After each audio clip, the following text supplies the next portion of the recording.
Hello everyone, welcome again to my channel science by Meenal Agrawal. आज का topic हमारा continue है, दैट इज कॉनकेव मिरर। इसके दो वीडियोस हम पहले बना चुके हैं जिसमें कुछ बेसिक डेफिनेशंस और कॉन्सेप्ट ऑफ कॉनकेव मिरर हमने देखा था। आज हम देख रहे हैं रूल्स फॉर इमेज फॉर्मेशन। देखिए बच्चों, जो भी मिरर है, लेंस है, इसमें रूल्स क्लियर होना बहुत जरूरी है, टर्म्स क्लियर होना बहुत जरूरी है। हम सोचे डायरेक्ट हम न्यूमेरिकल कर लें तो वो पॉसिबल नहीं है। न्यूमेरिकल करने के लिए आपको जो बेसिक रूल्स हैं वो समझना पड़ेगा। तो आज का जो ये वीडियो है बहुत काम का, इसमें आपको रूल्स फॉर्मेशन, रूल्स क्लियर होंगे कि इमेज कहां पर बनेगी, जब ऑब्जेक्ट कहां पर होगा, बेसिक रूल्स होगा। ठीक है, कंटिन्यू करते हैं। इसके आगे के टॉपिक्स क्लियर करने के लिए आप पहले के दो वीडियोस देखिए। ओके, सो कॉनकेव मिरर क्या था, हमने बात की थी। कॉनकेव मिरर मतलब जिसकी बल्जिंग सरफेस पॉलिश्ड हो, जिसकी बल्जिंग सरफेस पॉलिश्ड हो और इनर कर्व्ड सरफेस रिफ्लेक्टिंग हो, दैट इज कॉनकेव मिरर। हमने कहा कि जिस स्फीयर से ये बना था उस स्फीयर का सेंटर कहलाता है सेंटर ऑफ कर्वेचर। एक लाइन हमने ज्वाइन कर दी थी सेंटर ऑफ कर्वेचर से पोल पे, वो कहलाएगी प्रिंसिपल एक्सिस। ठीक है, रिफ्लेक्टिंग सरफेस जितना था मिरर का वो कहलाया था अपर्चर।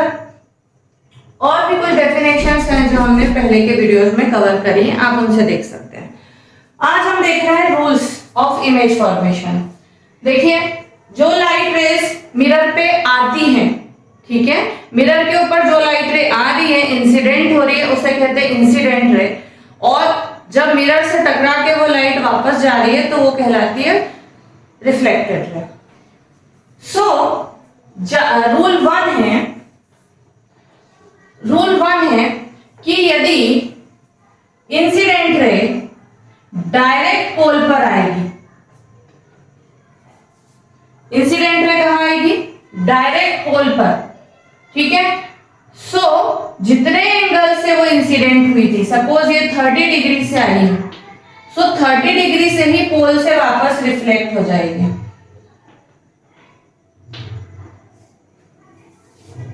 ठीक है, what is rule one? When incident ray falls directly on pole,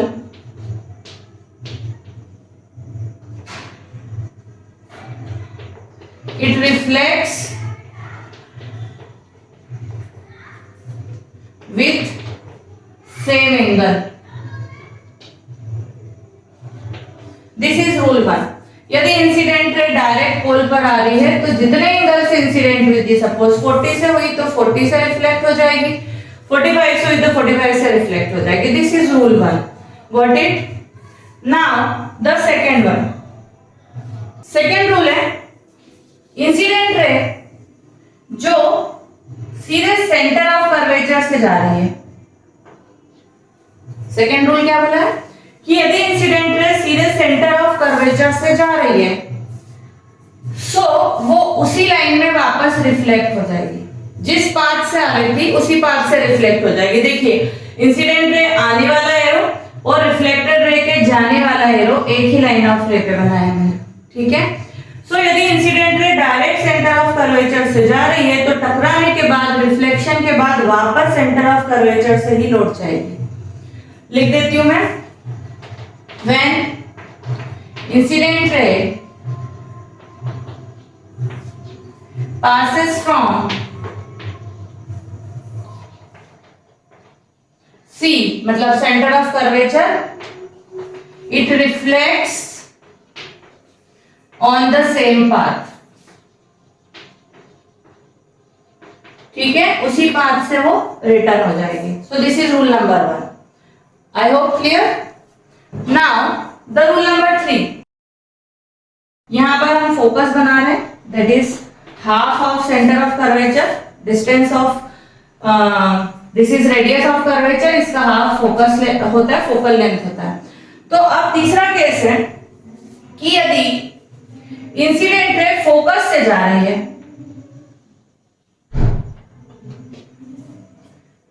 कहां से पास हुई इंसिडेंट रे? फोकस से। So what is the third rule? If incident ray passes directly from focus, ठीक है। तो ये आफ्टर रिफ्लेक्शन इंसिडेंट रे जो थी आपकी वो पैरेलल हो जाएगी प्रिंसिपल एक्सिस के। क्या बोला मैंने कि यदि इंसिडेंट रे फोकस से जा रही है तो रिफ्लेक्शन के बाद पैरेलल हो जाएगी, ठीक है। अब इसका जस्ट अपोजिट बताती हूं मैं आपको। ये पोल बन गया, ये फोकस बन गया, ये सेंटर ऑफ कर्वेचर बन गया। अब हम बोल रहे हैं कि यदि इंसिडेंट रे हमारी पैरेलल आ रही है, इंसिडेंट रे हमारी पैरेलल आ रही है तो आफ्टर रिफ्लेक्शन ये फोकस से जाएगी।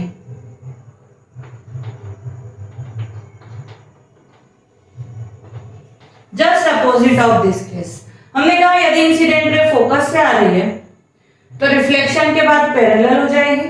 इसका उल्टा हम बोल रहे हैं कि यदि इंसिडेंट रे पैरेलल आ रही है तो रिफ्लेक्शन के बाद कहां से जाएगी, फोकस से जाएगी। मैं चारों केस के डायग्राम आपको फिर से बना देती हूं ताकि आपको चारों केस बहुत आसानी से समझ में आ जाएंगे और इन चारों की डिटेल एंड में आपको स्लाइड में मिल जाएगी। 4 रूल्स हैं, चारों आपको एक साथ मिल जाएंगे।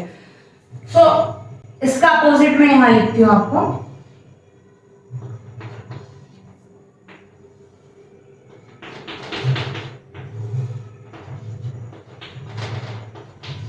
यदि इंसिडेंट रे फोकस से जा रही है तो रिफ्लेक्शन के बाद पैरेलल हो गई।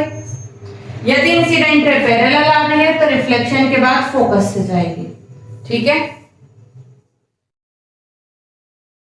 नेक्स्ट जो मैंने आपको सेकेंड नंबर पे बताया था कि यदि incident ray centre of curvature से जा रही है, यदि incident ray centre of curvature से जा रही है तो वो उसी पाथ से वापस रिटर्न हो जाएगी, ठीक है। एक ही लाइन बनेगी, इंसिडेंट रे और रिफ्लेक्टेड रे की सेम लाइन बनेगी, सेम पाथ बनेगा। चौथा केस मैंने आपको बताया था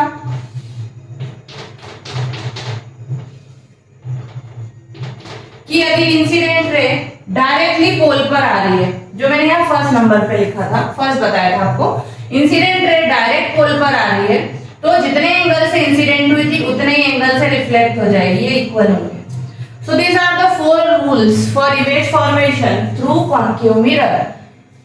फिर से रिवाइज करते हैं हम। If incident rays comes from focus, falls on focus, it becomes parallel after reflection. Just opposite of this, if incident ray is parallel to the principal axis, after reflection it passes from focus. ठीक है, दो opposite cases. This one, if incident ray falls from center of curvature, कहां से जा रही है, कहां पे पड़ रही है, center of curvature पे डायरेक्ट, तो आफ्टर रिफ्लेक्शन भी वो उसी पाथ से वापस लौटेगी। Now fourth case, if incident ray falls directly on pole, ठीक है, सीधे पोल पर आ रही है तो रिफ्लेक्शन के बाद जितने एंगल से इंसिडेंट हुई थी उतने एंगल से वहीं से डायरेक्ट रिफ्लेक्ट हो जाएगी। So these are the 4 rules of image formation जो कि हमें मदद करेंगे आगे इमेज पढ़ने के लिए, न्यूमेरिकल सॉल्व करने के लिए। So thank you for watching. इसके 2 वीडियो पहले भी हैं, उन्हें देखेंगे तो पहले की कनेक्टिविटी आपको मिल जाएगी और इसके आगे के वीडियो आएंगे जिसमें हम आगे के टॉपिक्स कवर करेंगे, जिसमें हम 6 केसेस पढ़ेंगे जहां पर ऑब्जेक्ट अलग अलग जगह पर रखने पर इमेज फॉर्मेशन कैसे होगी, क्या नेचर होगा and all the things. So thank you for watching. और कुछ आपके डाउट्स हैं तो आप कमेंट्स करके पूछ सकते हैं। Thank you very much.